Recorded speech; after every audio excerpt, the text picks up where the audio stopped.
Well, this is all the snow that's left. We got some nice warm weather, starting to finally feel like spring, and I can finally see my hills again for the most part. There's a little bit of snow down there. Stay tuned, we're gonna go down there and take a look around. A little later in the video, we're gonna go up to the workshop and kind of talk about some things that are going on and some frequently asked questions. Well, while we're making our way up to the top, I just want to say a huge shout out to all the subscribers. When I started this, I never thought anybody would really follow me besides the drivers and everything.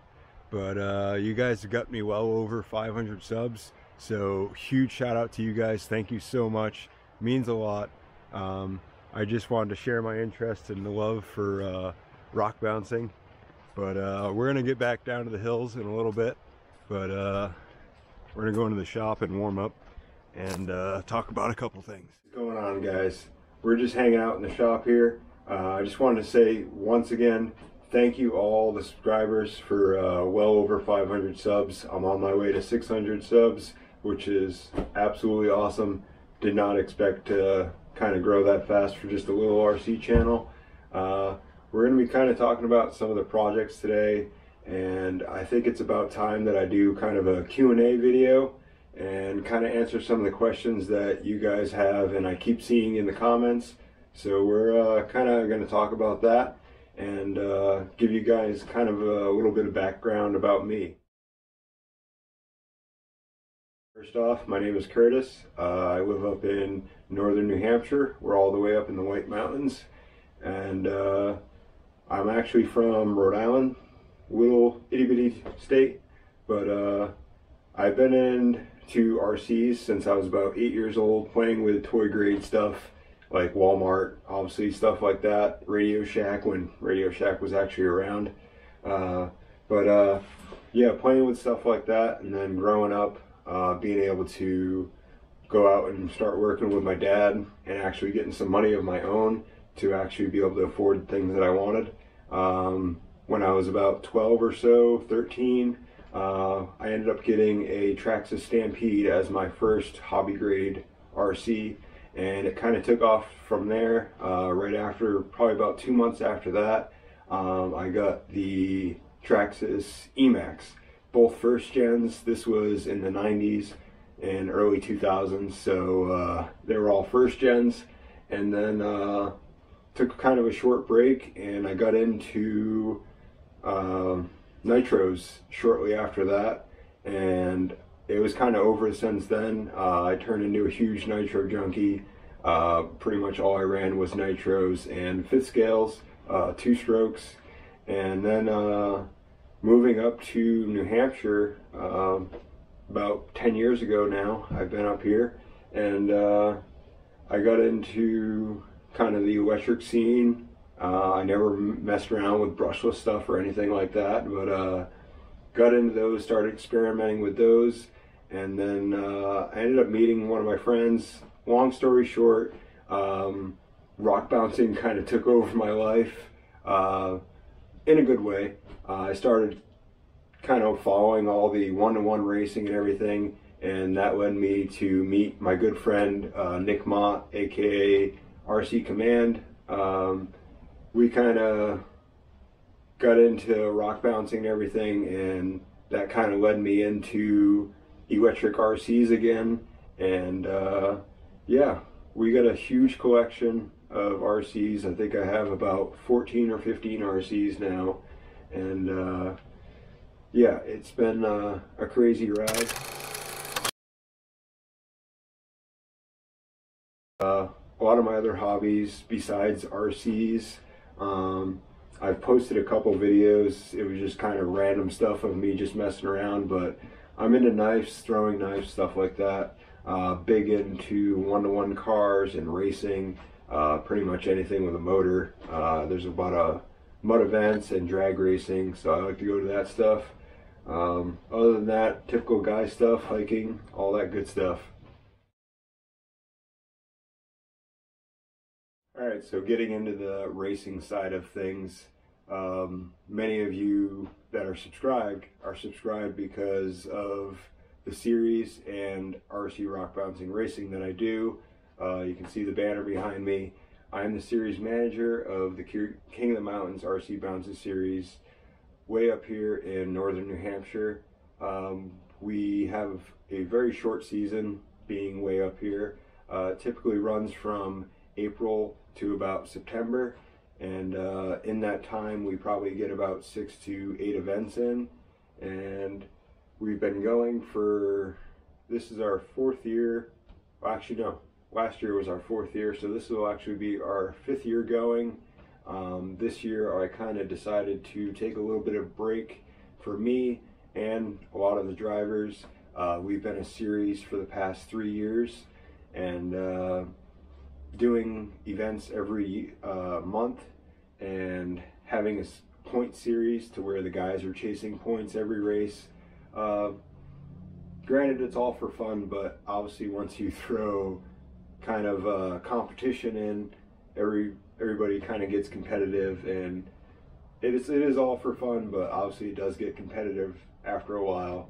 And so this year we're just kind of taking a break, kind of relax, and just kind of play with the RCs and experiment with what we can actually do with them. So this year we're just kind of relaxing. I'm still doing events. We're doing 3 races this year, and I have 2 open park days, so we're still having 5 events. Normally we have, like I said, 6 to maybe 8 events a year. So we're still going to have some fun this year, but it's going to be more on the relaxed side. One of the commonly asked questions is why the name Hill Ninja? One of my good friends actually gave that to me.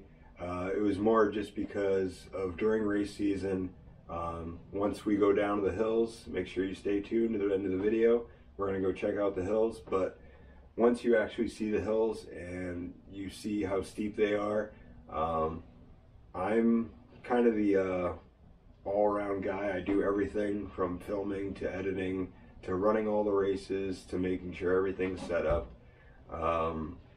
Pretty much everything. So me running up and down the hills and running all over the place, my buddy ended up just calling me the Hill Ninja, and it kind of stuck from there.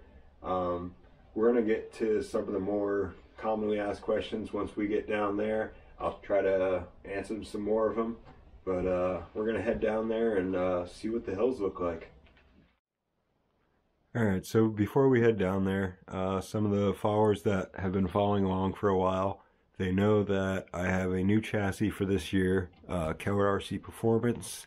Sean Keller hooked me up with a custom chassis.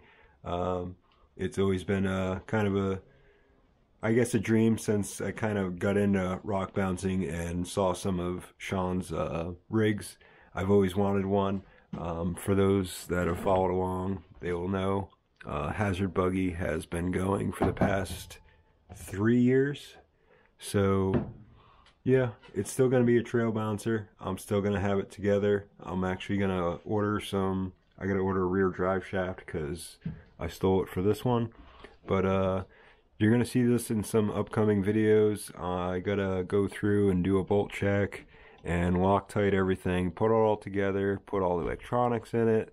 I got to change out the shocks because these are actually the shocks for Hazard Buggy. I got some new shocks that Sean suggested, so we're going to put those on, get all the electronics in it. I do have some rims, but like I said, I'm ordering tires. We got odds and ends to do on it, so there's going to be a video on that. I might do a video together of me putting both the bouncers together so you guys can kind of see what goes into them. But we also started a sandrail class for the series, or for this year anyways. We're just kind of seeing how it goes. I ended up building a nitro sandrail. If you go back and look on my channel, you can see some videos of that. The Savage Sandrail, as it's called. This one does not have a name, so if you guys can come up with a name, drop them in the comments, and if I see one that I like, maybe it'll stick. But this is the electric sandrail, which I also did a couple of videos on recently. You guys can go check those out. We also got the Nitro Rat Rod project. that I ended up getting SCX6 axle for. I still got some odds and ends to get for it, and then we can start building on that again. But that's kind of what's going on. If you guys want to see a more detailed look at the collection, I gladly do that for you guys. I did one a long time ago when I first started the channel. I say a long time ago, the channel's only a year old, but that seems like a long time ago for me. But if you guys want to see a more detailed inventory of my collection, let me know in the comments. But we're gonna go to the hills and go see what they look like. Alright, we are in my backyard. Well, side yard, whatever you want to call it. We're going to answer one of the questions right off the bat. I see it in the comments quite a few times. What's under the tarp? Oh, what's under the tarp is a 87 IROC Z Camaro. 3rd gen Camaro. It's a huge project for me. More than I kind of want to undertake, honestly. But it was a good deal, and it was a clean body for the most part. So I ended up going with it. So, see, we haven't walked very far. For those that haven't been here. For those that have been here, this is going to be probably a very repetitive part of the video. Unless you really want to see what the park looks like before I clean it up. Because most don't see it like this. It's a mess right now. Alright, so we're going down what is known as the hard way.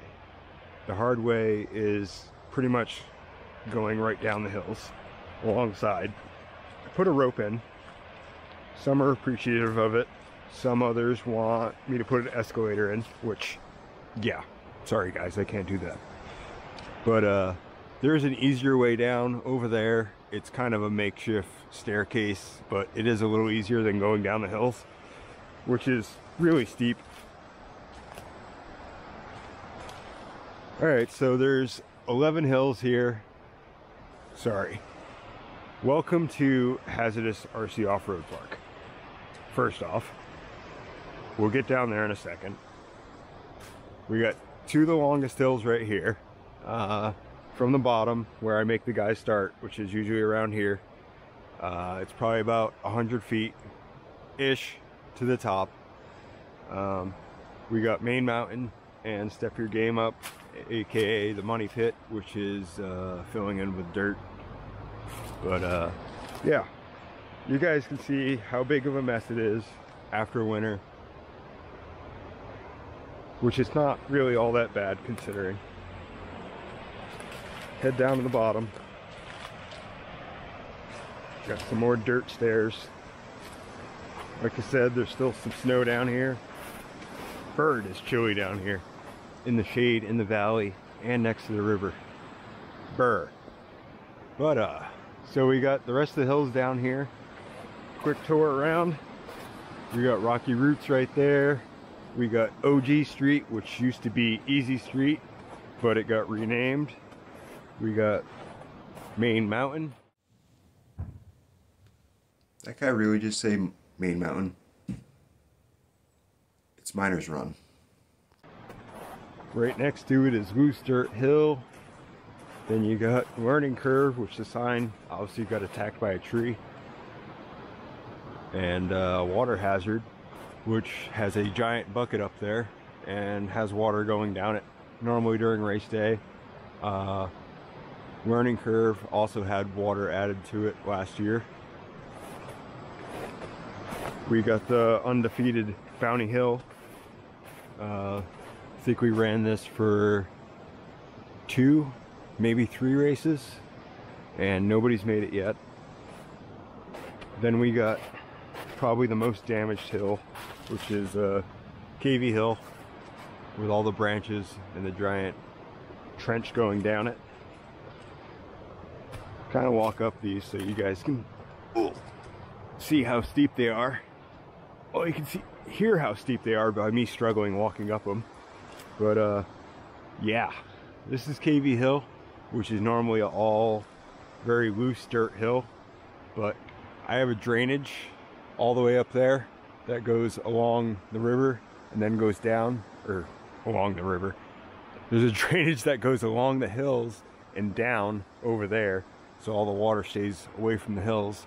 But over the winter and all the stuff melding, giant pile of leaves got stuck in the drainage, clogged it up, and all the water came down KV Hill. So that'll be fixing. Upcoming video definitely will be all the park cleanup. Got all this that collapsed. My retaining wall is not retaining very well. That might have to be rebuilt. But some of the other questions that I get is how much time do I have into the park, which is kind of a hard question for me to answer. More because I just come down here after work, or sometimes I come down here with an RC and I plan on going for kind of an RC adventure, and I end up coming down here with an idea, grabbing a shovel, and I start going at it. The series, like I said, is 4 years old. When I first started off down here, there's probably only maybe 4 or 5 hills, if that, and they were nowhere near what they are now. I really can't answer the question of how much time do I have in the hills, because it's just been over a period of time, the past 4 years, that I just kind of come down here in my free time, or when I'm bored, or when I have an idea, and start building. All my ideas come for the hills, which, if you guys follow one-to-one rock bouncing racing at all, you will see some of the influences from there. I watch and follow a lot of one-to-one racing, and a lot of the hill ideas come from there. We have a miniature Trump's wall up there. We got the miniature staircase from Dirty Turtle. There's a couple different tire obstacles that also came from Dirty Turtle and Bikini Bottoms, which are all off-road parks. Sorry if you're not familiar, but those are all one-to-one off-road parks, and they all host one-to-one rock bouncing racing. You guys always see me in the sweatshirt, current sweatshirt right now.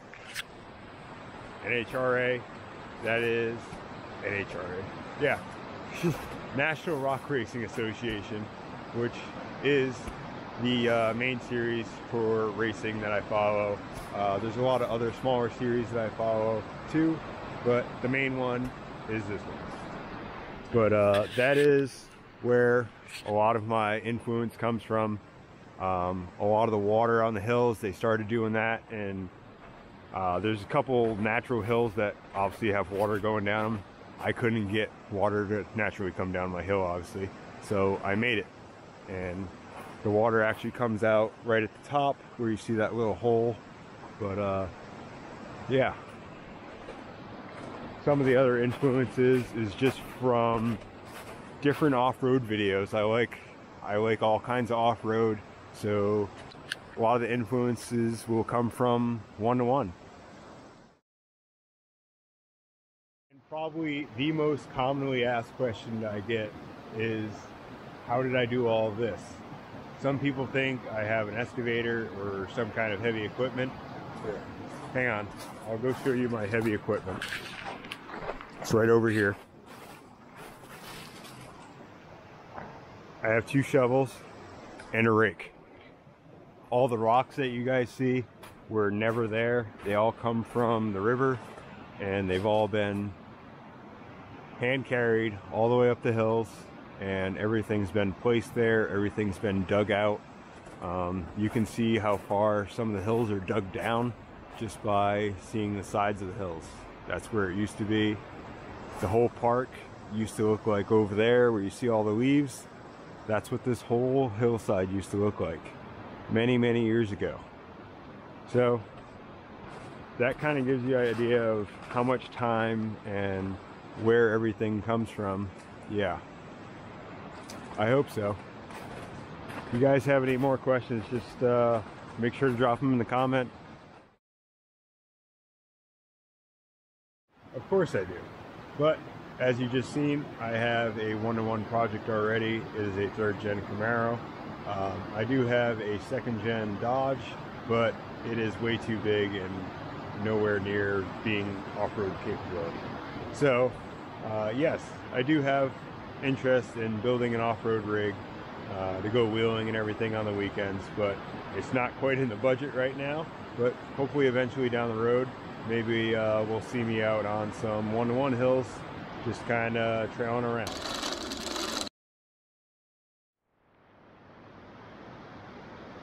For anybody that watches the race footage and wants to come play, I know a lot of you are not nowhere near New Hampshire, but if you ever find yourself way up here in the mountains, you know who to give a call. You guys are more than welcome to come try out the hills. Alright guys, I'm making my way out of here. It is chilly down here. Make sure you hit that like, subscribe if you're not already. Much appreciated. Once again guys, thank you so much for 500 subs. We got some good content coming. Starting to get warm. All that stuff's starting to disappear. Get back on the hills. I can get back in shape so I can stop being out of breath time the top of the hill comes. Whew, man. Alright, till next time everybody, have a good one. Next project, what do you guys think? What do we build?